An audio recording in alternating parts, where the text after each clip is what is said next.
Welcome to episode 24 of Ralph's Stuff. Tonight, spring is coming, and I show you video evidence. A sequence of me live on the Mad Scientist Tea Party. I always wanted to film myself live on live TV, and that's what I did.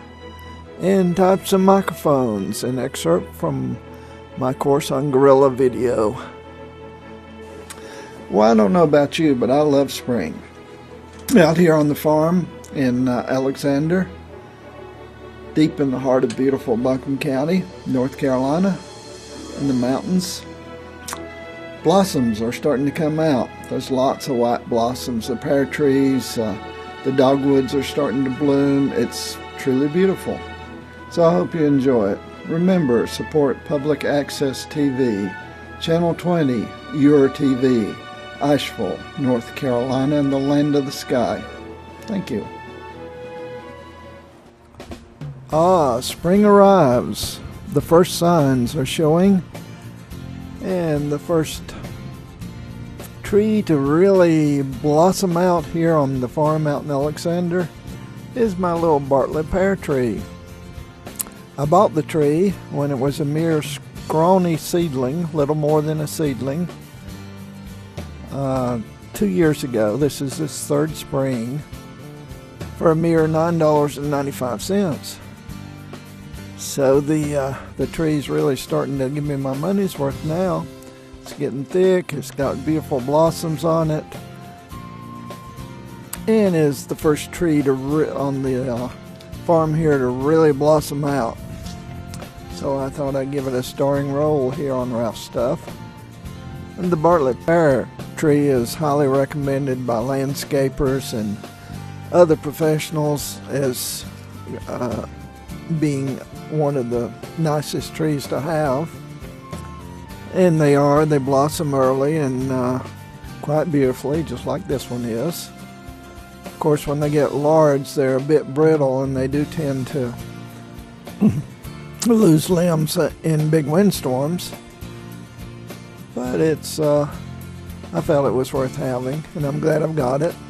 And in fact, I may plant some more this spring, so next spring I'll have even more blossoms. We have a lot of maple trees on the farm here. There's one in the background, and none of the maple trees have started really doing much yet, except their limbs are turning a bit red. These are larger Bartlett pears that my neighbor has along their driveway, and it looks really nice. So I can see what my tree will look like in another 3-4 years or so. And back to to my little beauty. It's really nice. We're a couple, 3 bees buzzing around also. I tried to catch one. I tried to catch one on tape, not in my hand, of course, but I don't think I got it. Now this is some clover along the edge of the driveway. You can see all the neat little buds, blue blossoms that are happening down in the grass and the clover and so forth. This is a maple tree, and then another 2 or 3 weeks it will really look nice too, but right now there's just a reddish tinge to the limb showing it's still alive. Looking back down in the grass, I have something close to 2 acres of lawn to mow, so this is a foretaste of what I need to do, and just probably next week I need to mow. This is starting to grow pretty fast. Back to the little Bartlett pear tree. I've always wanted to film myself being on TV. Here, come take my chair. No, give Ralph my chair. I got just a moment. I gotta go set up for my workshop. Well, you got a little time. Go have my chair. Sit down for a moment.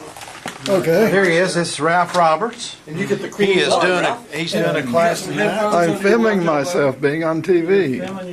Hello. There you go. Would you like a cookie, Ralph? Oh yes. There's tea also. Yes. I had tea yesterday, Art Day 4.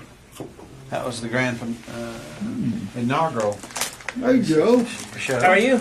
Good. Can I get more tea too? Will you take more tea? Sure, I'll take more tea. Okay, it's just a splash. Let me just empty this. So tonight, Ralph, I'm in your class tonight on Gorilla class. Gorilla, So- Gorilla, Gorilla Video. Now, last week we went over how to do lighting for events Tonight is under $100. I Right, think that's what we tonight's talked about. sound and music. Sound and music. Well, we definitely want to learn about the sound. I'll 'cause show you how I to had do some a- issues with sound the other night. Yeah, I'll show you how to do a boom video poll for under $20. Okay, now let's talk about the general types of microphones you'd be using. As we said, if you can't mic someone, let's say we have the setup here where the camera's there and you're trying to pick up somebody here, the perfect solution for that is called a shotgun mic, which is similar to what you've got there. And I'm going to show you a shotgun mic. You take it off my pole here in a minute, and we'll talk about the pole shortly. This is a shotgun mic. Long, has a very narrow field so that you can actually aim it at someone. If you were talking and I had the mic aimed at you, I'd be picking you up. But if your wife said something, it wouldn't pick her up, or at least not at a very high level. So you point it at whoever you're talking to. How far distance? I mean, what would you say normal? 10 or 12 feet at the most. I mean, they are limited, but Sure. it's still better than trying to use an onboard mic, and it will sound very good. And you just plug one of these microphone cables into the end of it. Now, because they're so sensitive, though, you got to shock mount them. This is shock mounting little rubber bands here, and then you can, like where she has her camera mounted, the microphone on her camera, you could replace it with one of these for special. You know, mine would mount on one of those external mounts I have on the camera there, and I use it that way sometimes. But that's a shotgun mic. Shotgun mics are the second most expensive types of mics, but you can actually find them for under $100. Now this particular one I think was about $280. Would you want to take that mic and put it on her camera with the mount that she has there, which isn't one of these? Well, you could do that, but you might pick up noise. The noise you'd mostly pick up would be touching the camera, operating it, and just vibration noises. So you'd want to rig something up where this Yeah. could be. Yeah, but these are cheap. I mean, $20 you can get a nice little shock mount like that, because it's just rubber bands holding it. Shotgun mics are used a lot in movies and TV shows to pick up actors. And what you do, put that back on, you're running the mic out over the actors where it's actually not in the picture, and it picks them up very good. One of the keys to professional videos is just think of all the TV shows you've seen and all the movies. You can hear everything everybody says. If they're riding in a car, and you know how noisy cars are, you hear them really good, nice and quiet, because they've gone mic'd right. If they're riding in an airplane, and I know when I fly, I can't hardly hear the person next to me, but in the movies, there are no problems, and that's good. So you want to have good audio. Now this is called a boom pole, a microphone boom pole, and you can buy them at the big video supply places, and they're about $169 for a starting one. I'm going to save you $140 right off. You can go to the paint department at the big box stores, and you find these. You put a paintbrush on the end for $19.95, and they make a great boom pole. And as you can see, I have no problem getting it out where I can pick you guys up. Now, when I'm actually using it, I have a microphone cable on it, and I either take the cable to the boom pole as it goes down, Or else, did I bring any of those little bungee cords? I don't like those little bungee cords. I've got some little bungee cords about that long that go reusable. Yeah. They look like this. These little deals. And they come apart like that. You can buy those at video places and lots of other places too, but they're real easy to put on quickly. They hold all sorts of stuff together. Yeah, when you get your kit together, you've got a bunch of messy wires. Yeah, so you should have a pack of those in your to-go kit. Okay. Oh, one other point on these. When you're using these outside especially, you get a lot of wind noise. So you need a windscreen on them. In this case, we've got foam screen. The foam is acoustically transparent so that it doesn't affect the sound, but does kill the wind noise. So you don't necessarily need one of those fuzzy things Well, for wind. That's next. For the ultimate wind protection, those are called blimps. They're actually made of fur. And the fur is acoustically transparent and it cuts down the wind noise. Fake fur. Fake fur. Faux. We don't kill animals for video. Okay, the next kind of mic I happen to be wearing is called a lavalier mic. This is probably the most widely used mic for newscasters and talk shows and people who interview people, because you can run the cord up under somebody's shirt so it looks good, or run it over their back and under their collar and clip it to the collar, and it's pretty much unobtrusive, but yet it picks you up really well. Of course, this one's wireless. I've got a transmitter on my belt and a receiver on the camera. Now, the wireless microphones start at about $200 and go up. They're expensive because the transmitters have to be high quality so you don't pick up noise or you don't pick up other people talking, and also you don't interfere with other people nearby. But they're really nice to have. You know, it's an investment you should consider, especially if you do a lot of interviews. But you can also, and I forgot to bring it, get wired lavalier mics with 20 or 30 foot cords on them for under $50. So could you do a combination of a wired and also a wireless? Sure. Plus handheld microphones and shotgun microphones, all you need is a little mixer. Handheld microphones, which means you hold them in your hand, right? Right. And this is a real cheapie. I think it was about $29.95, and has about a 9 or 12 foot cord on it. It's not too long, but we use it a lot because it plugs into the Sony there, and I can get out 9 or 10 feet and do quick interviews and stuff, and it doesn't sound too bad. So you don't need to spend a whole lot of money immediately on microphones until you have a specific call for it. So if you want to spend a little bit more money, which is a good vocal mic, a lot of bands uses it, but it's under $100. And it's a good solid microphone. Pass that around. That's the way a good microphone should feel. Yeah. This one's on a much longer cable, so it would work even farther away. Handheld microphones makes interviewing people really simple, because you ask a question, you point the microphone. Ask a question, point the microphone. Just don't get it out of sequence. Ask a question, point the microphone. Yeah. Okay. Now, we talked about handheld microphones, but you can use the same microphone and mount it. Especially if you want to do, say there were 4 people sitting at the table and you wanted a mic for each one. You can get a little table mount. They're only about $19 or so, and just mount the microphone in front of them and run the cables out to your mixer. And if you look at a lot of conferences on TV, you're seeing mic that way.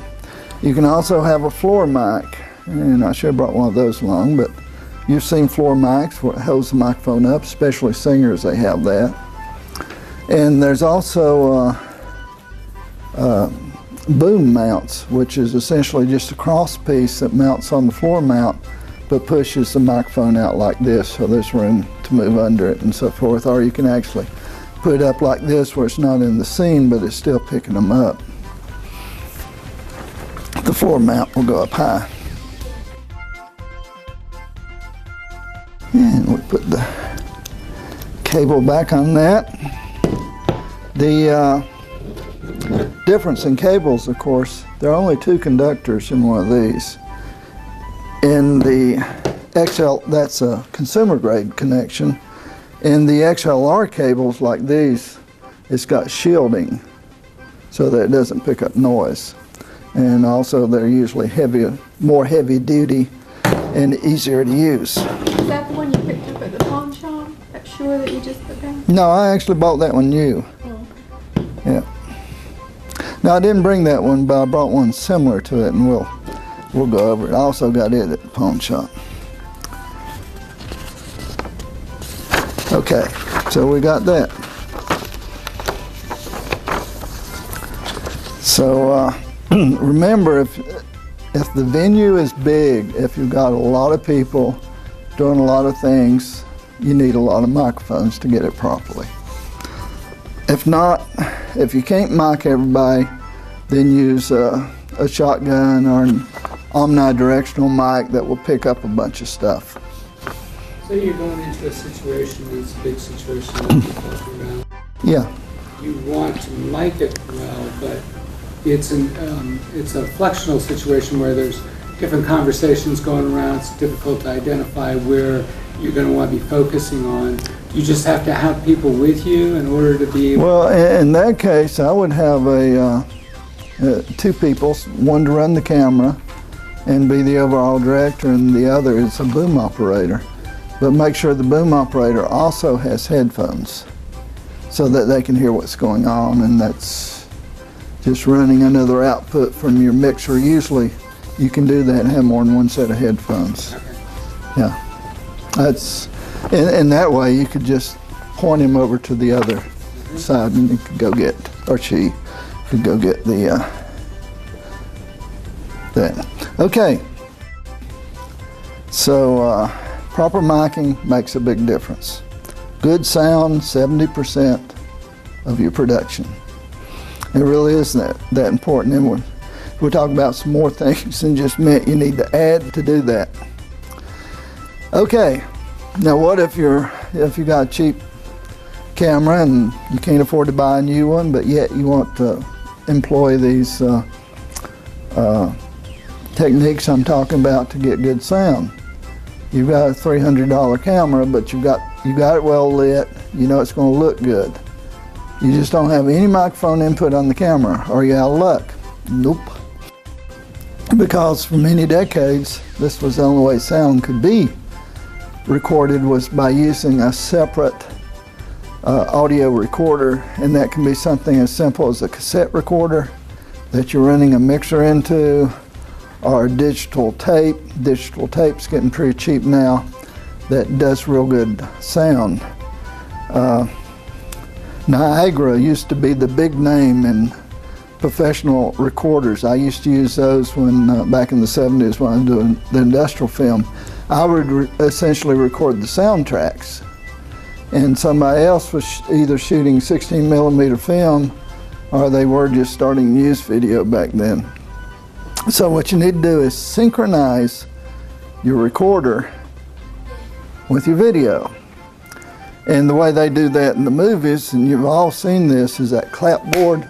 I actually have a clapboard. We sure bought one. They say, take 6. And what they're doing on that, the camera is recording the hand touching, or the clapper touching, and of course I'm telling you the obvious, I know, but the recorder, the audio recorder's getting the clap. So when you edit it, you just move those two together, and then and save it, always save. And then from then on, you can do all your cuts and stuff, and the audio and the video will be in sync. Now, if you're doing a multi-camera shoot, which really adds drama to anything you're shooting, You do it the same way. You use one camera as a the master recorder, assuming you got a camera that will take video input, and the other cameras you sync the video the same way by using the clapperboard or just clapping.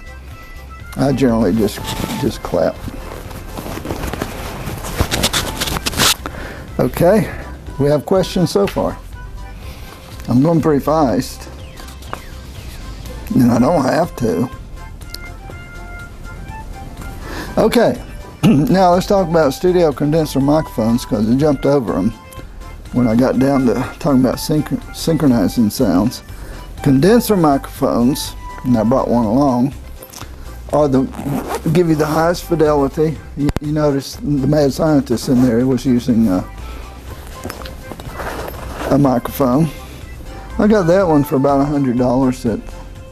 This is a Rode. It's a very good one. It's not quite as good as the $1,000 Shure I got. Oops. Has a little brass thing there to tell you which is front, because these work sideways. They pick up like that. They have a directional pattern coming out, but they pick up pretty far away. If you're recording music or you want your voice to sound really well, you use one of these. I use them for all my voiceovers, and they come with a stand like this that goes on. Can go on the stand. You also need to shock mount these. I should have brought my shock mount, but it's on the Shure. I left it hooked up. One limitation to a expensive condenser microphone like this, other than the price, but there's ways around the prices if you go to eBay and the pawn shops, is the fact that it puts out pretty low output, so it has to have an onboard preamp in it to knock the level up high enough to work.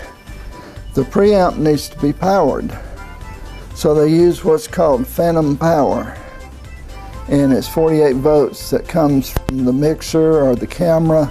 Your camera probably, I'd have to look at specs, it probably puts out phantom power.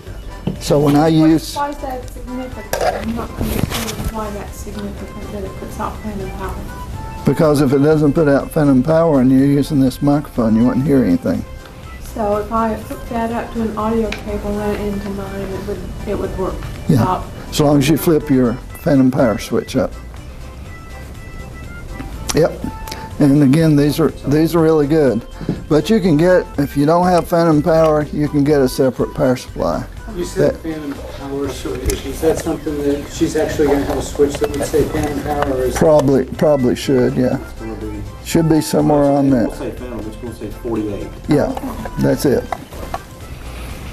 I already have that on. Am I supposed to have it on? If I don't have a... Doesn't matter. Oh, it's not Don't have significant. a line right now. Yeah. Okay. But you can buy the power supplies for under $50 like this one that's run off either batteries or you can plug it in. So that's your, I'm sorry. No, yeah, I'm just going to ask the same thing. Yeah, I That's think your we power are. supply. That's your 48. So if I don't have the Yeah. 48, you'd use that. Yeah. That's your Yeah, It's your juice. yeah. But they really sound good. I love them. I like, Video condenser. Why is it called a condenser? Would you use that? because it has that's the way it picks up in there. It uses a condenser. So if you're doing a lot of Capacitor. that'd Yeah. be the mic that you'd prefer to use. Is that what you're saying? Yeah, if I'm, also this pick up wider than one of these. These are called dynamic microphones, by the way. And this is, and they do not require outside power. They work like they work. What's the comparison of the quality of the sound between that Shure and your condenser? Oh, wonderfully better with that. That's what I thought. Yeah. But you can take a microphone like here, put on a stand about there where it's out of the picture, and this is what I do when I'm doing a lot of my on-camera work, and they'll pick you up fine. You'll sound really good, and it won't pick up extraneous noise like the air conditioner or the lights or stuff like that. Why would it not do that? Why would it not pick up? Because it's very directional. It's just picking up that limited pattern out around you. It could happen that direction and the opposite. Yeah. Kind of like a little figure eight. So I could probably put the mic about here so you guys are on a panel and pick you up well enough to use. But it would not pick him up behind you. Okay. Yeah, but on the other hand, I've got a lavalier mic, so we'd mix the two together and everything would be fine. So that's another way you can do it if you have a good mic like this. I did a conference, I think I mentioned it last week, and I think it was 76 or sometime like that, the Appalachian Regional Governors Conference. They had Vice President Mondale and 10 governors.